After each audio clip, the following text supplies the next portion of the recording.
It's your boots, man. And back here live, CMA Fest 2024 rolls on too. We're holding up here, and of course, it gets busy. It slows down. You see people coming through here inside the Music City Center, beautiful Nashville, Tennessee. Our thanks to Morgan Miles and all the talent that's come out today too. And you guys are busy. And I tell you what, here on the stations here, hightidecountry.net, and our friends at KKTC True Country 99.9. We hadn't talked in a while, but it's good to have you back. Britnee Kellogg on the show. How you doing? Great. How are you? Thanks for having me. We're just the nightlife's killing us, but we're enjoying today.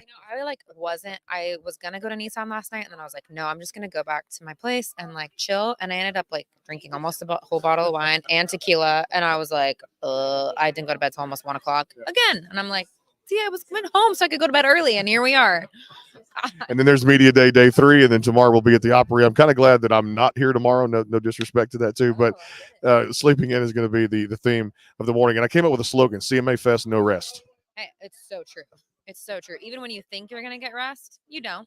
You don't get any rest. Let's talk about the release, the EP. A lot of cool things going on with you, and out on the road touring. And I know you're excited to just get this music out to fans. Yeah, my album comes out the 28th of this month, and it's been a very long time coming project, full length 12-song EP or full length album, and it's really kind of like an autobiographical album that kind of tells my story. So I'm excited for y'all to hear it.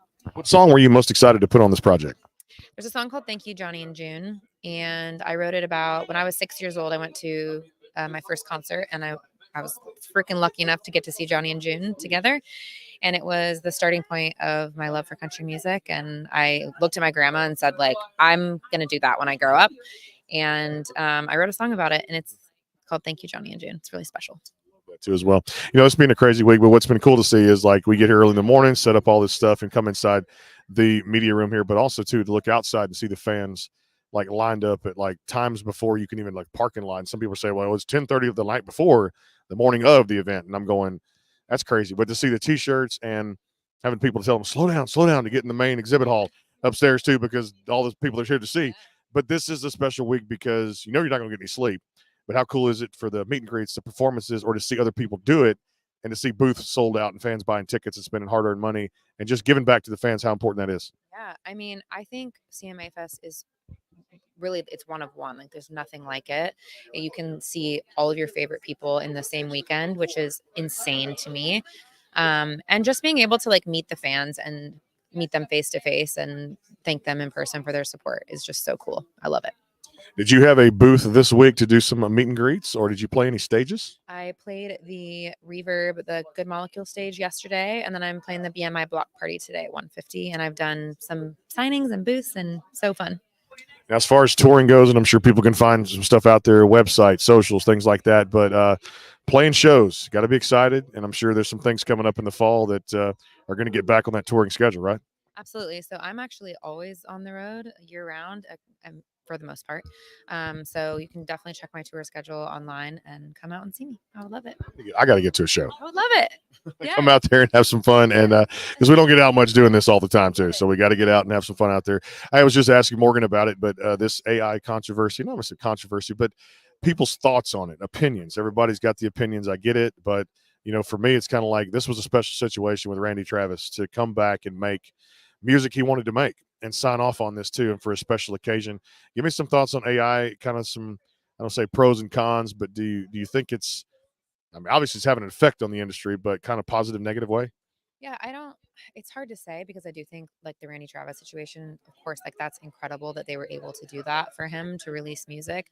But I think for the most part, it's kind of scary that you can literally just make music by, I don't know, it's kind of taking away, it is taking away from the craft and the art, but it's the future. It's what we're dealing with, so it's even with my kids, I actually will admit I use AI for math. I screenshot the assignment and it gives me the answer because they do math so different than they did when I was in school.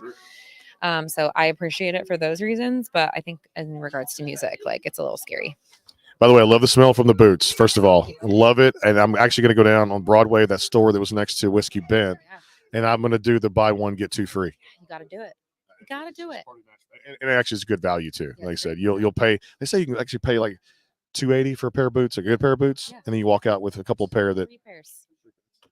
Yeah. Even on the exotic boots, they say it's a pretty good deal. So It's great. I mean, but you got to stop by Roberts Okay. and have the $6.50 PBR fried bologna sandwich, a moon pie, and a bag of chips. $6.50.